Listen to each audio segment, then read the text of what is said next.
Keep watching The Politics every Friday, 12 p.m. Eastern Time on New York Parrot TV, the voice for humanity. They want us to vote by party affiliation. But here's the problem. We've been voting for party affiliations predominantly as a Democrat to the point where now we haven't gotten what we're supposed to get. We're willing to hope and pray that the next person that slaps on a Democratic label is the one. I'm not willing to continue to allow our communities to become a part of a political gang. It's about who has the interests of the community, and as a community advocate, I think I've demonstrated that. The political gang that's taking place within our communities is no different from the gangs that's in the streets. Democrats, blue, Republicans, red, but yet our community hasn't gotten anything. Our parents can't even take their children outside. They won't allow our children to go outside by themselves, not even to the corner store. It's time to stop playing political lines and start talking about communities' agendas.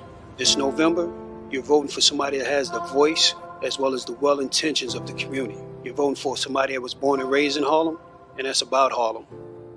You're voting for me, Alpheus Marcus. Who's the candidate? Who's the candidate? Who's the candidate?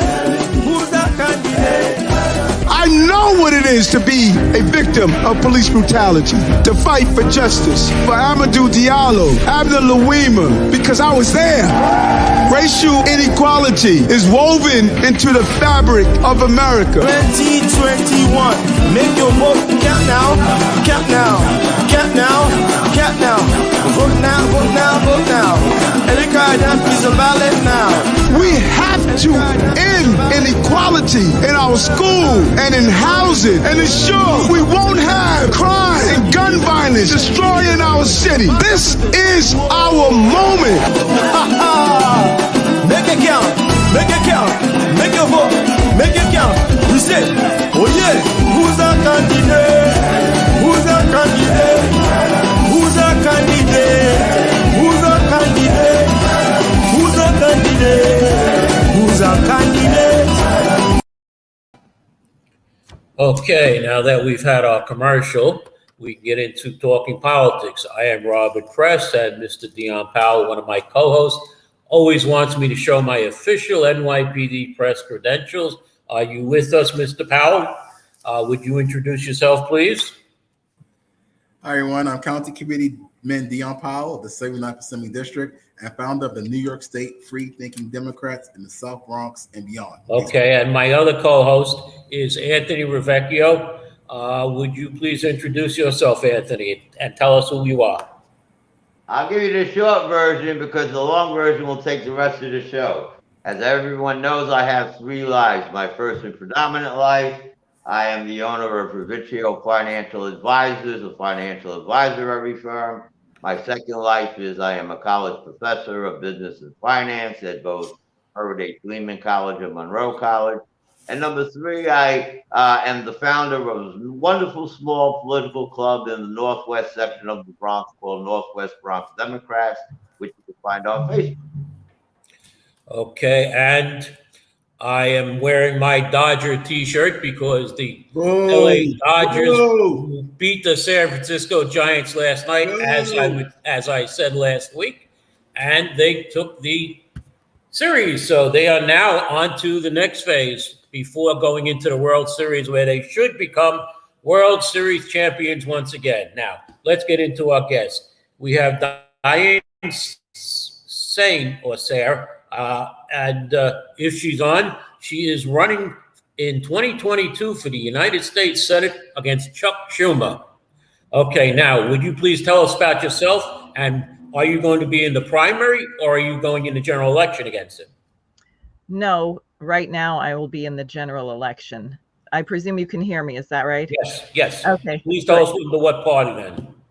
I'm an independent. I'm unaffiliated with a party at the moment. There are discussions about various not major parties that perhaps I would be on their party line. We'll see what happens with that. But I think that both parties are a complete disaster at this moment. And really that's because of the control of Wall Street and the City of London, the financial interests that are destroying the country and the world, I would add. And I also am a 32-year associate of the late economist and statesman Lyndon LaRouche, who is probably, even dead, the most controversial name in the United States. Well, Anthony, are you there? Our financial expert, what do you say about that? Wall Street has killed our system. Anthony, can you hear me? Well, if it's okay, I would love to answer that. Yes, can you hear me? Yes. What I would like to do, if it's okay, what I would like to. All right, he's going in and out. Me, Robert? Now I can, yes. Now we lost you, Anthony. Okay, what I would love to do before I answer that question is ask Miss Sarah a question, if that's okay. Sure, no problem. Miss Sarah, can you hear me? I can, yes. Fantastic. Fantastic. I'm glad you mentioned the LaRouche institution. Actually ask you about that. But your resume also shows a relationship to the Schiller Institute. Could you explain that to me and the audience? Sure. The Schiller Institute is an international policy organization for cultural and economic justice, I guess you would call it, founded by LaRouche's wife in the 1980s.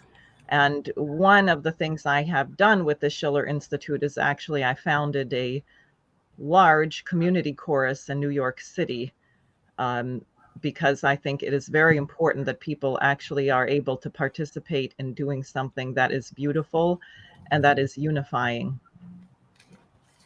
Mr. Powell, do you have a question for our guest? Just to give you some background, I met Diane at a rally downtown. What was the rally, Diane, that we met at? Do you remember? Reoccupy Wall Street. Reoccupy Wall Street. That's and right. I was at the original Occupy Wall Street too, and then it turned out to be an operation, but that's another story. Okay, are you finished, Mr. Powell? No, I was going to say my favorite Occupy Wall Street slogan was, "What kind of pie? Occupy." Okay, and we don't have that much time. We don't have that much time, and we have a lot of guests. All right, fine. Now, why do you think Senator Schumer is not doing a good job? After all, he is now in charge of the U.S. Senate. He's Senate Majority Leader. Isn't he bringing home the bacon? No, I mean, take, for example, the so-called infrastructure bill, which he is spearheading. The thing is a fraud. There's green energy is not energy unless you're talking nuclear power. We have droughts and floods all over the country. There is nothing of water management on the scale that we need. As people know, we had a dozen or so people drowning in Queens in illegal basements, quote unquote, illegal basements. And this is not caused by climate change. This is caused by the fact that the pipes and the plumbing in the city of New York are a century or older in some cases, and there's no overview to actually creating an infrastructure platform that would support human life. You're absolutely right, because I'm very familiar with the New York City DEP, and many of those pipes are from the 1800s. Now, there is a rumor that Congresswoman Alexandria Ocasio-Cortez may challenge Senator Schumer. Now, should she win, how would you go about in a campaign against Alexandria Ocasio-Cortez, who is extremely popular right now?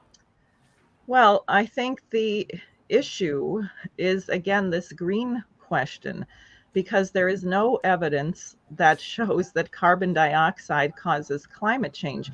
There are legitimate environmental concerns, but when you start messing with energy, like shutting down coal plants in South Africa, so people are going to go and burn wood, for example, it's a fraud. And I think, unfortunately, she doesn't understand the principles of physical economy, and I think it's a terrible vulnerability for her.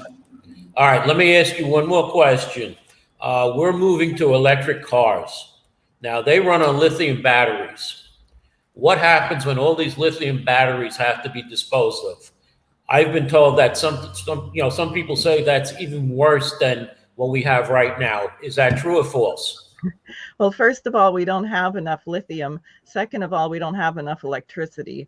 Milan tried to have all electric vehicles and they had blackouts for 9 days. So before we even get to disposing the lithium, I don't think we're even going to be able to produce these things. Well, all right. I'm finished with my questions. Anybody else have any questions? Well, I'd just like to thank you, Diane, for being on. And as you can see, she's extremely knowledgeable and qualified. I like this also. But here's my question. On Fridays, you conduct a symposium weekly. Can you tell us more about that? And I'll be featured on this Friday, by the way. Yes, Dion will be joining me. This week, we're talking about ballot access because, as people may know, it was sneaked into the New York budget. One, the Libertarian and Green parties were thrown off the ballot. And for people in statewide races, such as myself, if you're not with a Democrat or Republican party, you need to get 45,000 valid signatures, which is unheard of. And it's a further way of not allowing qualified candidates who don't toe the party line to have a voice, or the people to have a voice. I started a series of symposia to take up controversial or non-controversial issues that don't typically get discussed, and to have people on who disagree with each other in many cases, because there is not enough dialogue. And unfortunately, I'm afraid our culture has come to the point where everybody is required to agree on everything, and that is really boring. And we're not going to change the policies that have gotten us into this mess if we continue this way. Anthony, any question for our guest? I do, and it's a short and important one. Diane, as an economist, I must ask you, what's your position and how would you go about, if you believed in it, getting the SALT deductions reinstated in New York State? Well, that's tough. I mean, I don't think I can do anything about it, not in the Senate, and even as one senator, that's a challenge. But I would take a step. I mean, why would that? Wait. Forgive me for interrupting you. Why would that be a challenge? Because Senator Schumer talking about it quite a bit. Senator Schumer also is not just Senator Schumer. I mean, he is Wall Street and has enormous backing to do these things. I think the actual problem we are facing is that what people consider to be our economy and the stock, I think we're headed for a major crash. We're having major hyperinflation. So what people think they're spending, what we're getting taxed on, how taxes cover this and that, what we invest in, it's all completely skewed. I think we really need to do what FDR did. I think we need a kind of a bank holiday. We've just got to freeze everything, shut it down, and stop bailing out the speculators, and sort of go back to Ms. Sarah, yeah. Ms. Sarah, forgive me. You haven't answered the question, so let me rephrase it. Okay. Do you believe that the United States tax code should have a cap on state and local tax deductibility? That, I guess, that really depends on the situation. I mean, then you're saying then that the United States, that yes or no, could use that as a tool based on economic growth or lack thereof? Yes, I think you can. Okay, we're going to move on. Unfortunately, I want to get to some of our other guests. So tonight, I want to thank you for coming on, and let's go Diane, to thank you for coming on the show, Diane. Thank you for having me. Hope to have you again in the future. Okay, when Senator Schumer comes on. Good, that would be fun. Okay, let's move on to Marie Alistine, is it? Mary Moss. Okay, obviously you know her name, so go ahead. Go ahead, Dion, introduce her. Well, this is Mary Moss. She's a Harlem leader from the, I believe, the Neighborhood Number 10 Association. Neighborhood Advisory Board 10, Community Board 10 for, since 2015. Came from the mayor's office, de Blasio and Bloomberg. have built a lot of brands and a lot of organizations, including coming from the Mary J. Blige and Stephen Stout Foundation for the Advancement of Women Now, major community advocate. And this is Domestic Violence Month, so I want to give a shout out to Warm We All Really Matter, who is doing a lot of great work in our community. We've had a lot of violence against women in our community and a lot of violent, domestic violence situations, which increased during the pandemic. So I want to point that out during Domestic Violence Month. Shout out to Stephanie McGraw. Okay, guys, I have only one question. I'm going to do it last, so I'll let you two have it. Obviously, Dion, you already know the person. So, Anthony, any questions for her? I do, but I guess I should disclose that we know each other. And it's nice to see you, Ms. Moss. Welcome to the show. I only have one question. Okay. It's wonderful to see you as well. I only have one question for you. I would like to know, in your specter of resume that you've just presented to us, what did you learn the most working with Patrick Jenkins? Good question. That would take the whole show, honestly. But how can I encapsulate it? I learned a lot with Patrick Jenkins. As people who know Patrick Jenkins know, he's a king and queen maker. Terrific guy. But I learned a lot. I learned about the budgeting process, mostly through city council, and how all politics is local. Those are the major things. I also learned that you really need to be protected in the political arena, because if you are not surrounded by protection, you will, the fiery darts will come for you. So you better have a shield. Are you listening, Dion? Yeah, I'm all ears here. Here's I understand you said you're on a community board right now. Which community board was that? Your question was last. I've served on Manhattan Community Board 10 since 2015. I was appointed 2 or 3 times through Manhattan Borough President Gail Brewer. I currently serve on the Neighborhood Advisory Board 10, which gives we basically look for nonprofit organizations that are serving the needs of the community. We do a needs assessment, and then we provide that information to DYCD, which actually manages the federal dollars that come into the community for urban development. So you're very familiar with community boards. Oh, yes. Okay, I served on community board 8 for 6 years. As you said, it's very political. I was taken off because I didn't support a certain South Bronx councilman or future councilman who's now in office. Okay, and wait a minute, Anthony. Now the show there are 11 openings on community board 11 where I now live, where I filled out an application and gave it to the borough president, who at one time was one of my best friends. But he didn't reappoint me, or he didn't appoint me to this community board.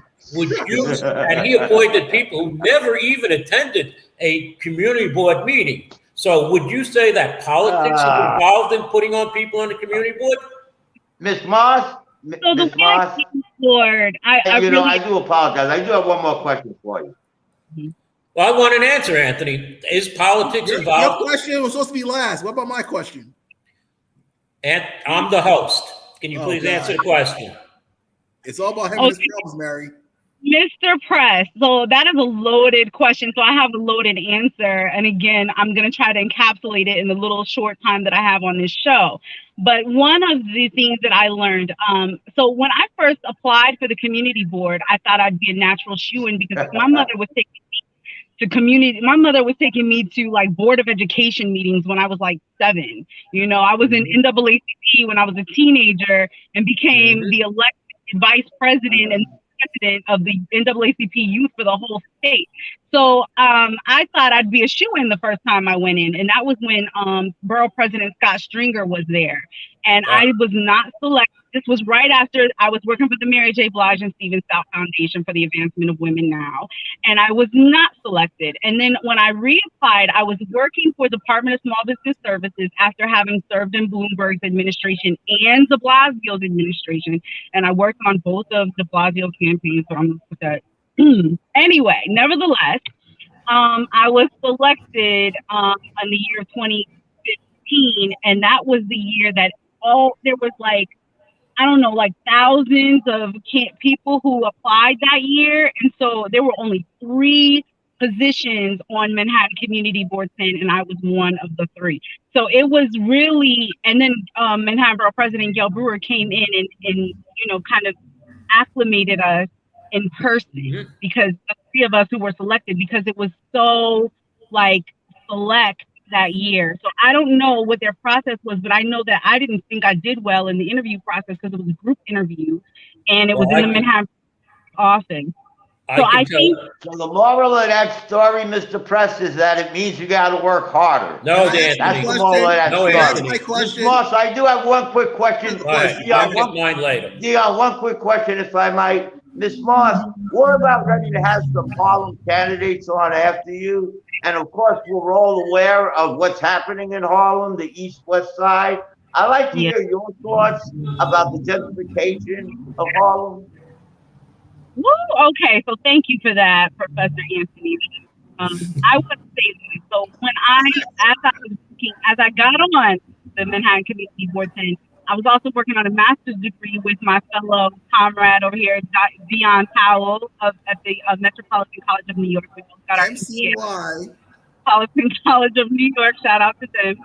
And my thesis was on gentrification because I had come from working at the Department of Small Business Services and saw from doing Hurricane Sandy recovery and working with people like Donovan Richards and various other, almost every single elected official who was hit by Hurricane Sandy.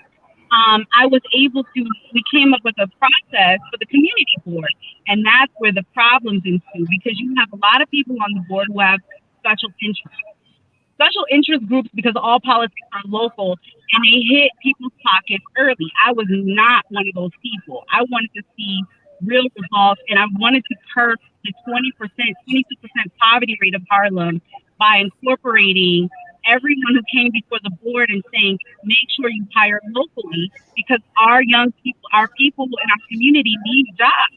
Cut the 22% poverty rate down. It's all based on the district needs and the needs assessment. So that was hit with a lot of problems. And so now you're seeing the results of that, because that plan was not put into action, and because you had people heading the Economic Development Committee, and every single business had to go through their law firm to get a liquor license. That's a conflict of interest. That person had to be removed from the board.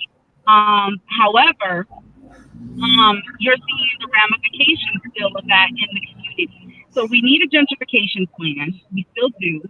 I think I saw Alpheus Marcus, who you're going to have later on the show. I will say that what he said, what he's saying in his commercial, and what the lady Diane who said before me, that is on point. People do not need people of color, and this is for people of color. I'm just saying this as Black and Brown, Latino, and African Americans, or whatever other color you may be. And my people were the Lenape Indians who originated in Manhattan. Let me just put that out there. But the point is that we cannot chase after donkeys or elephants, because we have special needs in our communities that have not yet been met. So we really have to focus in on those needs being met, and we have to do it in a moral way. We cannot continue to do the negative. Can I ask my question? No, I want to ask before you go. The Bronx has 18% of the population, yet the Bronx has 37% of the homeless people.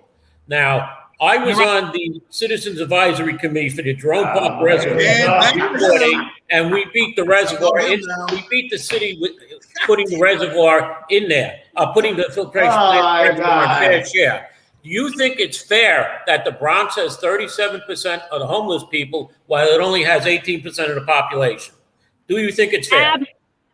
Not, absolutely not. And I think that, Speaker Hasty and other people, Vanessa Gibson, LaToya Joyner, I think there should be a real coalition. Even Andrea Stewart-Cousins, because I worked with her closely when I was Director of Development for Mary J. Blige Foundation. I think that all of those, There should be a coalition in the Bronx to deal directly with the poverty issues of the Bronx. We really need some solution-based right. work. And unfortunately, we aren't. There are 3 different factions here in the Bronx, it looks like, or even 4. And everybody's pulling the Bronx a different way. Dion, you got a question? Yes, Dion, you got a question? Yes. We couldn't help but notice that you're being chauffeured, Miss Mary, and all that. But maybe merge your. My question is this: seeing as though you're naming names, it's been said that Harlem's been sold out. Could you name names as to who you suspect that caused Harlem to be sold out? I am not naming names on that, but all you really need to do, like, people need to be more active and involved in local politics. They have to be engaged in the political When we don't call people out, it's called speculation. No. When we don't call people out, it's called speculation. That's why people love me so much. Really? Anthony, she is 100% right. I was a parent leader. I was a PA president, and all the way up to the Transparent Advisory Council. For the past 5 years, I've been beaten up on de Blasio as a reporter. She is 100% right. You have to be involved. Yes, you got to be active and engaged. Who sold out Harlem? Are you a Harlemite, Miss Marsh? I am, but I'm going to tell you, a lot of people will point to our politicians because, you know, how is it that these things have happened? But I say, look at the way people vote on the community board, and that gives you the answer. They vote like sheep, and that's going to be the last word because we have a commercial coming up right now. Thank you for coming on, and we hope to have you back again. Has Brian Benjamin sold out Harlem? Wonderful. Bye, Miss Marsh. Bye. I thought we were having a commercial break. Nah, we don't got time for that. We got too many guests. We have a jam.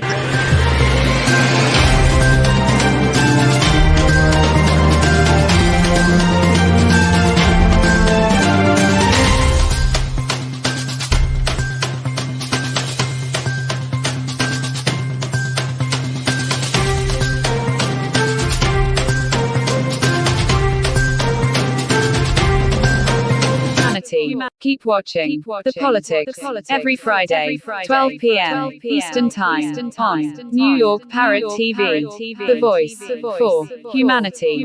They want us to vote by party affiliation. But here's the problem. We've been voting for party affiliations predominantly as a Democrat to the point where now we haven't gotten what we're supposed to get. We're willing to hope and pray that the next person that slaps on a Democratic label is the one. I'm not willing to continue to allow our communities to become a part of a political gang. It's about who has the interests of the community, and as a community advocate, I think I've demonstrated that. The political gang that's taking place within our communities is no different from the gangs that's in the streets. Democrats, blue, Republicans, red, but yet our community hasn't gotten anything. Our parents can't even take their children outside. They won't allow our children to go outside by themselves, not even to the corner store. It's time to stop playing political lines and start talking about communities' agendas. This November, you're voting for somebody that has the voice as well as the well intentions of the community. You're voting for somebody that was born and raised in Harlem, and that's about Harlem. You're voting for me, Alpheus Marcus. Who's a candidate? Who's a candidate? Who's a candidate? Who's a candidate? I know what it is to be a victim of police brutality, to fight for justice, for Amadou Diallo, Abdel Louima, because I was there. Racial inequality is woven into the fabric of America. 2021, make your vote count now, count now, count now, count now. Vote now, vote now, vote now. Every card up is a ballot now. We have to end inequality in our school and in housing and ensure we won't have crime and gun violence destroying our city. This is our moment. Make it count, make it count, make your vote, make it count. You say, oh yeah, who's a candidate? Who's a candidate? Who's a candidate? Who's a candidate? Who's a candidate? Who's a candidate? Okay, let's go to Alpheus Marcus right now. Yeah, got that COVID vaccine, buddy. Good luck. No. Okay. Mr. Okay, let's go to Marcus. Alpheus Marcus and tell us all about yourself. You've been on here before. Yes. Why are you running? I know you're running under the Republican Party. You're one of Dion Powell's best friends. GOP. So, go ahead. The floor is yours, Alpheus. Well, how you doing? My name is Alpheus Marcus. You know, I'm a community advocate here in New York City area. I'm back in my hometown running because what I've seen was the political infrastructure here has done nothing for my community. And my community is literally giving up, you know, with, how can I say it, accepting some of the discriminatory actions that's been, you know, given for years. You know, like we watch our kids fail in these public school systems. We watch, as you spoke on, about gentrification within our communities. We watch the increase in crime and shootings due to the fact that political leaders align themselves with organizations that basically are profiting off our community and not providing services. Okay. All right, Alpheus, I'm going to hit you with a question because you just mentioned children in the schools. Yes. The city council really has nothing to deal with it because you have mayoral control. The schools are under the control of the mayor. So how can a city council person affect the schools? Well, what's missing is the component where, as I always speak about, the teachers and the teacher unions, as far as the salaries, they're not revealing the disparities in salaries. That way the schools can be funded correctly. They have that tier system, which keeps them from actually reporting how the funds are being distributed. Like back when Obama and them bailed out the banks that was failing got money, as well as those that wasn't failing. The same thing with Title I money that the states have for schools. That's one of the reasons why some of the Title I money hasn't been distributed. Question? I would propose a law that would mandate that they literally give the salary for each teacher. This way we can easily fund the schools. Here's my question, Alpheus.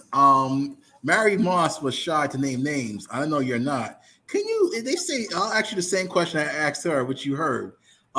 They say Harlem has been sold. Oh, you laughing already, huh? Yeah. I just say Harlem has been sold out. Now, if you could name names, who do you suspect, right, Anthony? Because this is suspicion, right? Who do you suspect is responsible for that over these last few years? Well, let me say this here, right? Harlem has been, how can I say it? We've been drawn into this redistrict in towards Lower Manhattan, which was the Hudson Yards project for incentives for the $1.2 billion that they received based off the EB5 and the poverty rate of Harlem that was included. When you look at who's on the board of the Empire State, our former senator, now Lieutenant Governor Brian Benjamin, Inez Dickinson, Keith Wright, I go on. Marcos, I have a very, I guess, pointed question then for you, and it's only one. What is wrong, in your opinion, with Christian Jordan? She doesn't have an agenda for Harlem.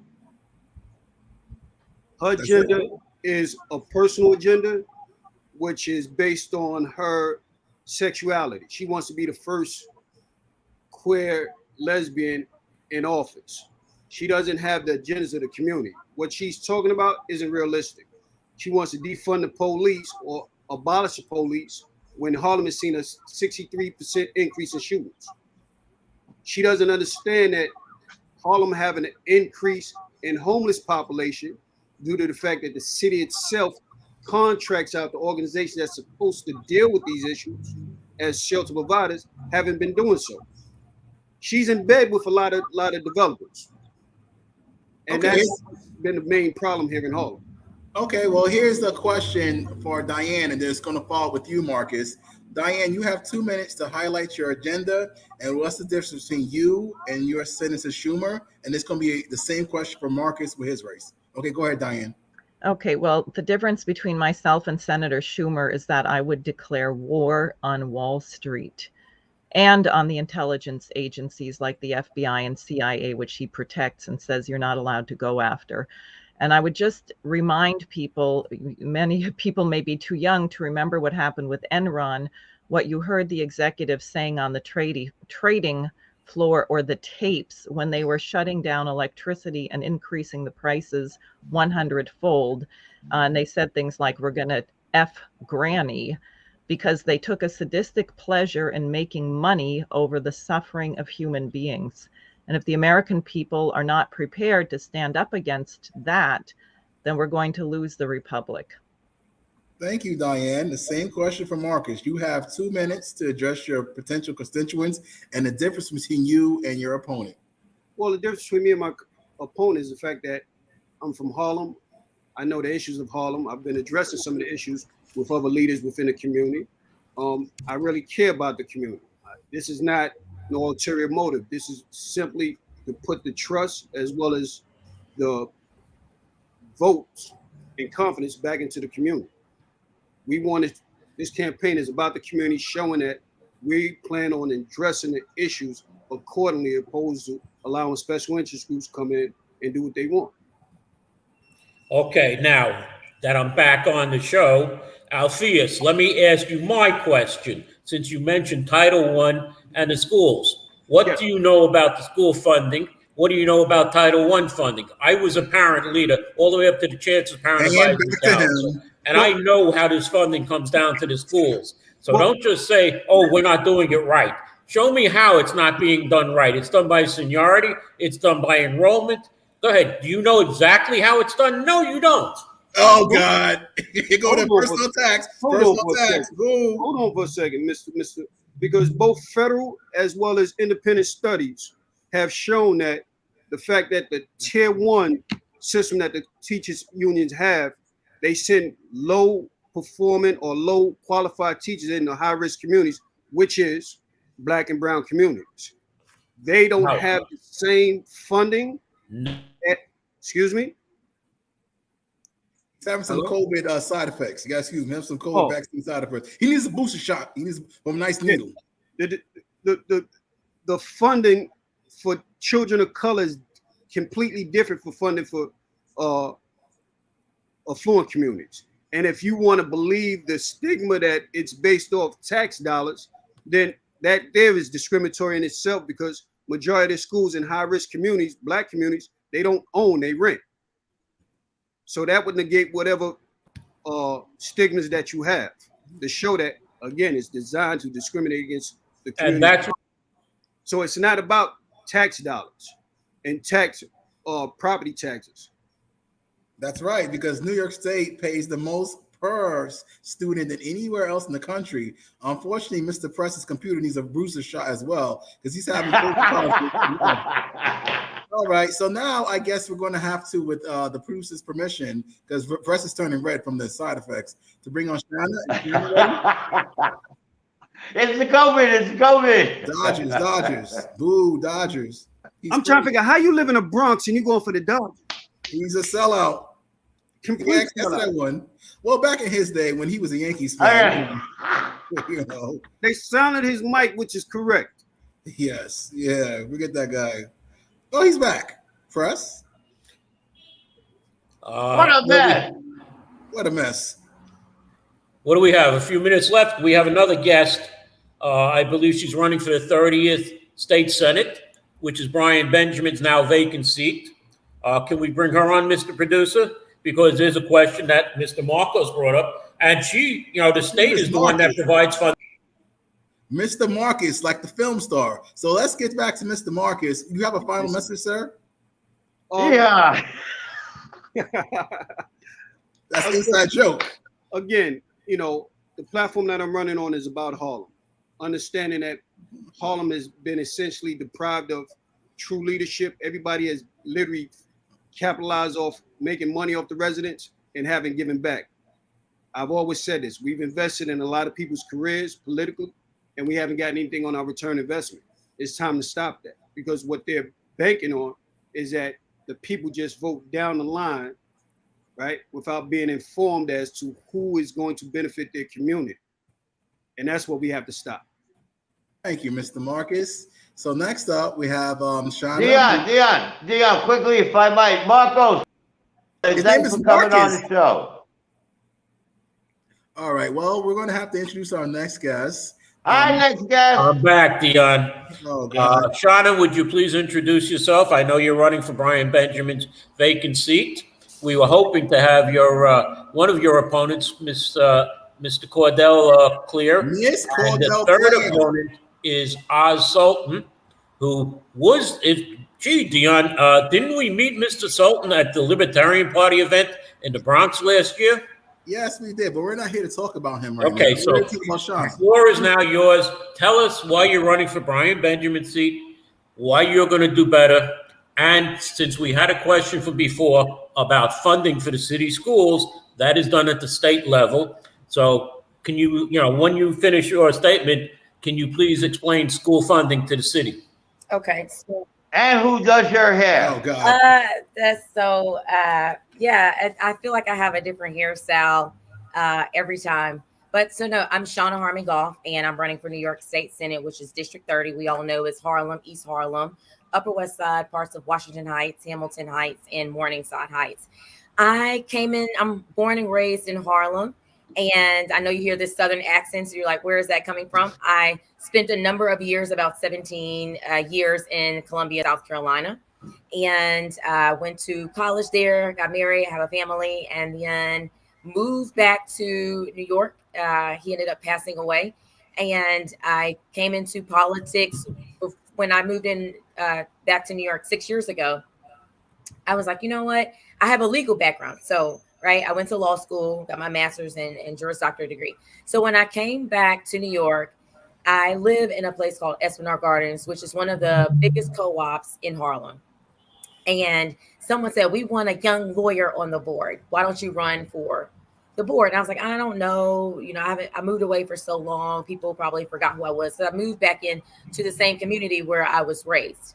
Ended up making it on the board, becoming the youngest person with the most amount of votes. And I remember at the time, the assembly member, Keith Wright, coming into the boardroom advocating for a shareholder. And I wanted to introduce myself to him and say, hey, I'm Shauna Harmon Goff. He said, I know who you are. You're the young lawyer on the board. And I said, I'm interested in getting into politics. He said, I want you to meet this guy who's running for state senate. And I then was introduced to Brian Benjamin at the time, who's now was a state senator, and then now he's the lieutenant governor. I helped him on his campaign for the whole time of his campaign. He once he became the Democratic nominee in 2017, and then he hired me as his. When he immediately won, thank God he won, because my dad was like, I hope he wins, so you're not wasting my law school money. And so he won. He won. And so he hired me in as his community liaison the first year. Each year he was promoting me to where I was then his director of community affairs. And then 2 years ago, he promoted me to his district office director. So I always, because you said, what made me want to run for office? I can remember my mom as a kid having me and my siblings, I was around 8 years old, volunteering at nursing homes and senior centers, giving away clothing, meals. And it was at that young age that made me want to do more and give back and understand the process of community service. But I also wanted to do more, which on a legislative level, which made me then want to go into law school. Upon in law school, I realized that I did not want to be a lawyer and an attorney and practice law, but I knew politics was an area that actually, once I started working for Senator Benjamin at the time, I actually loved doing. And people was like, oh, you like politics? It's kind of like a dirty thing, but I love it. And I was able to help many people on a legislative level. And so doing this whole thing with Senator Benjamin has made me have a love for wanting to do it more on a legislative level. Okay, now, school funding, okay. What do you think about the way the schools are funded? Because I know Title I money comes from the federal government, as the state provides the regular money and the city provides tax levy money.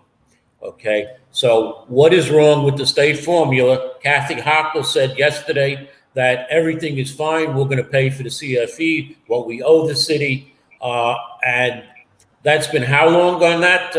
How much money is the city owed from that? Lots. So I will say with school funding, it's all about transparency, because a lot has happened under the Cuomo administration.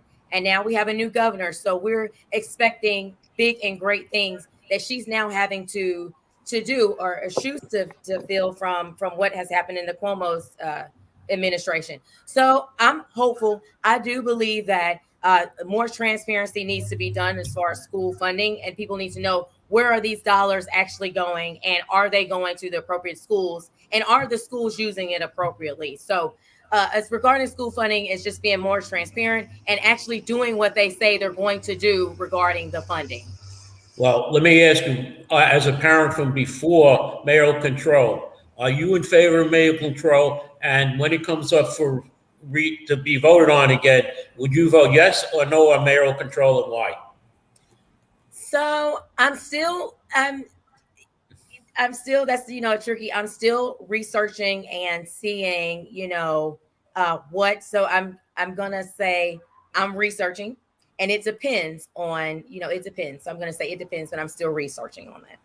Thank you, Shauna. Here's my question, because I'm the connector. I brought all of you here on the show, and this question goes out to everybody. Okay, let's talk about mandates. Eric Adams has been silent on this issue, but I've been a big advocate. Now that we have a lot of employees being fired about mandates, what is your stance about mandatory mandates if you go up against Hochul and firing our fellow citizens here? What is your stance on vaccine mandates and employment? So at the end of the day, I got the vaccine, and I do believe I got the vaccine. I got the Johnson & Johnson vaccine.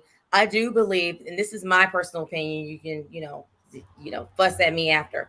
I do believe if you are in contact on a day-to-day basis with the public, and especially with students, I do believe that you should be vaccinated. I do.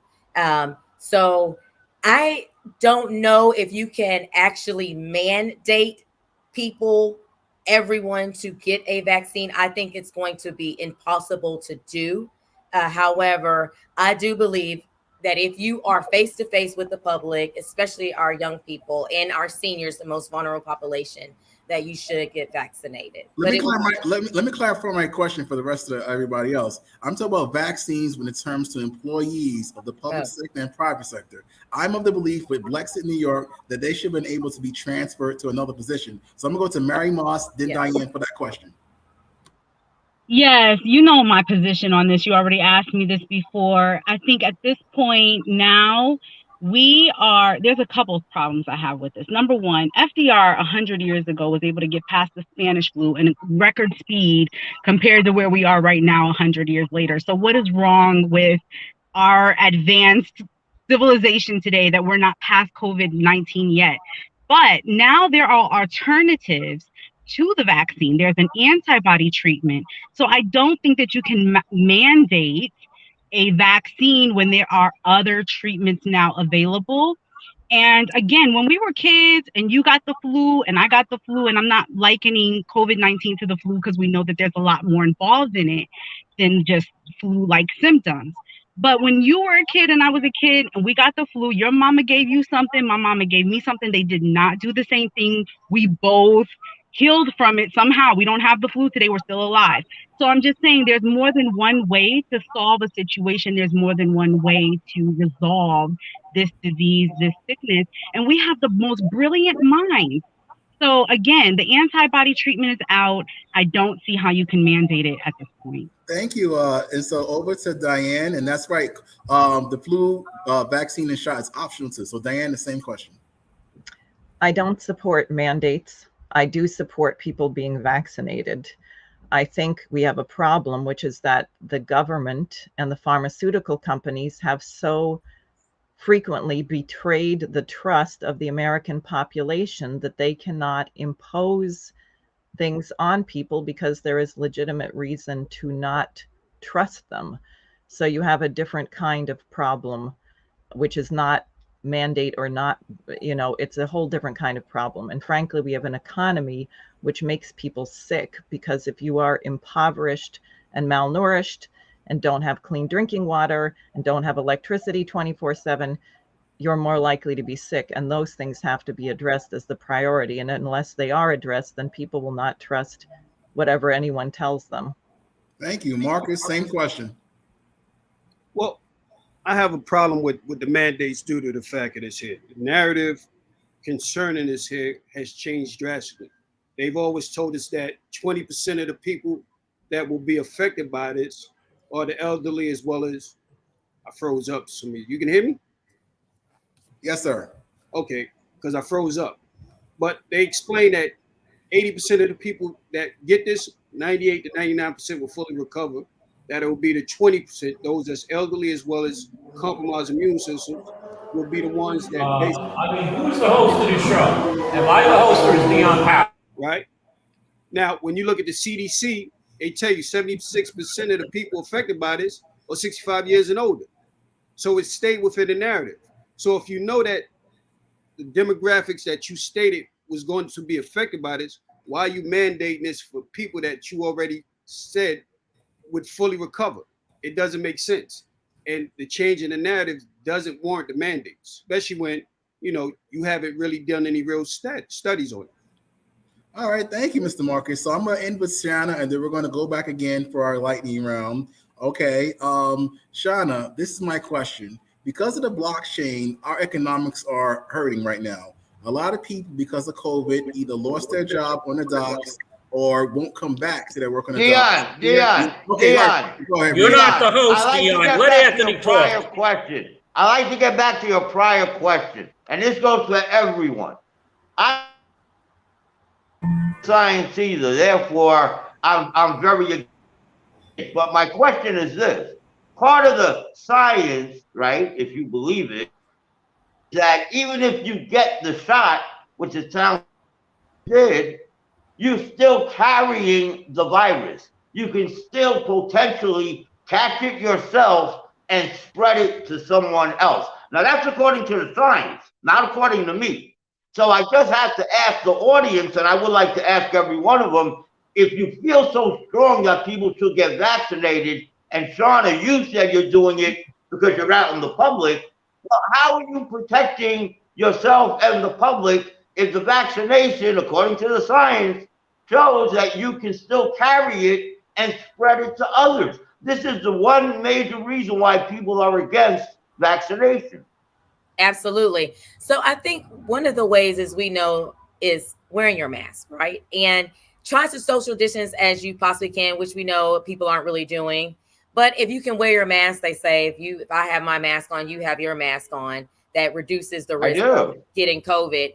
Now, again, I think people in the public should, who especially working with vulnerable population, seniors and their kids, children, should be vaccinated. I don't think it should be mandatory and I think it'll be really hard to pass a law saying that you have to be mandating people to be vaccinated.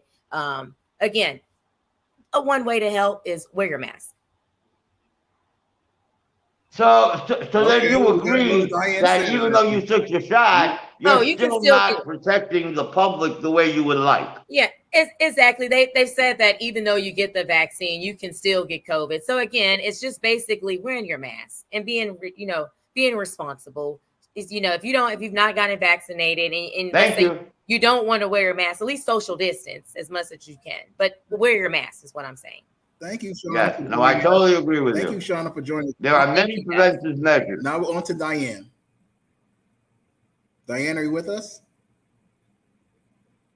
Okay, we're about to close the show. All right, we have to close the show, unfortunately.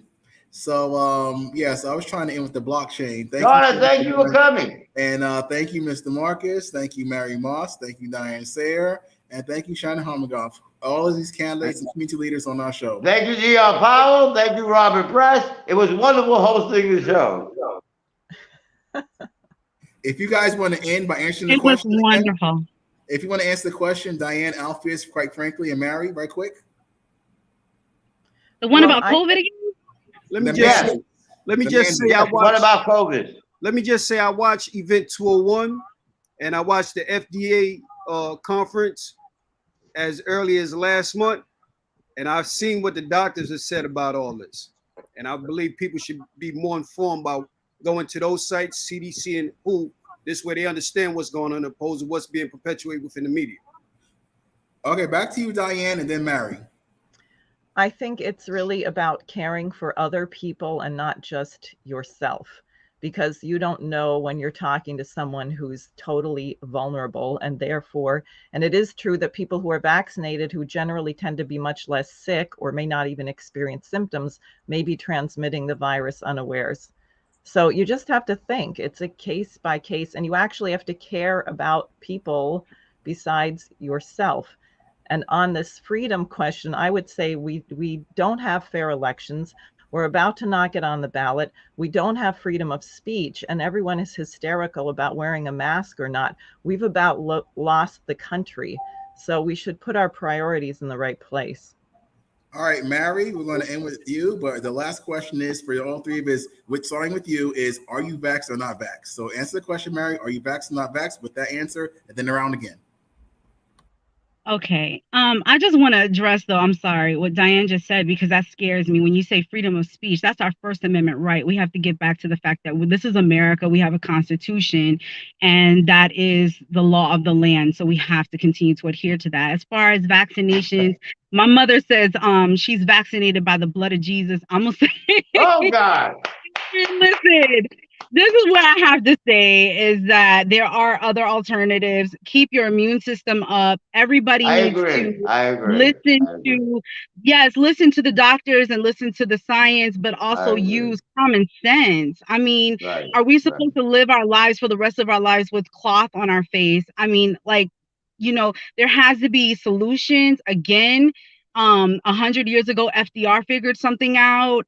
This is not the first pandemic that the world has ever seen. So we have to get better at being preventative, and prevention is far better than the cure. That's it. Prevention is far better than the cure. So let's get to the preventive, proactive measures so that we don't have to deal with these kind of things again. You heard that? A pinch of prevention is worth a pound of cure. Right, Anthony? Press in the show. Yourself. Yes, sir. Yes, Mr. Co-host. Press. He's hosting. Go ahead, Dion. You're the host.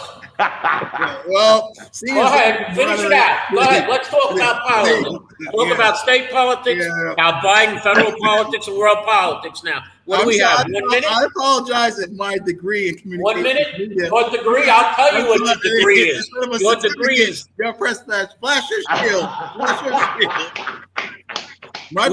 We are three people from the Bronx who should not be talking about Manhattan politics. The first film department in the country, the first student government in the country at the City College of New York. Are you still being paid by Sammy Ravello, who's running for Bronx Borough President? New York City press certifications and credentials. Or are you working for Alpheus Marcus now? Is he paying you? Is Alpheus Marcus paying you? I know he's gotten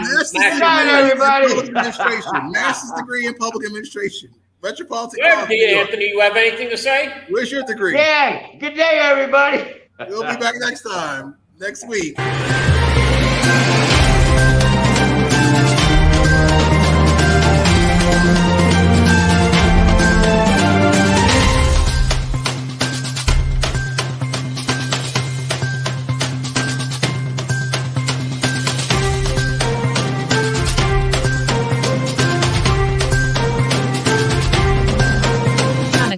Keep watching The Politics every Friday, 12 p.m. Eastern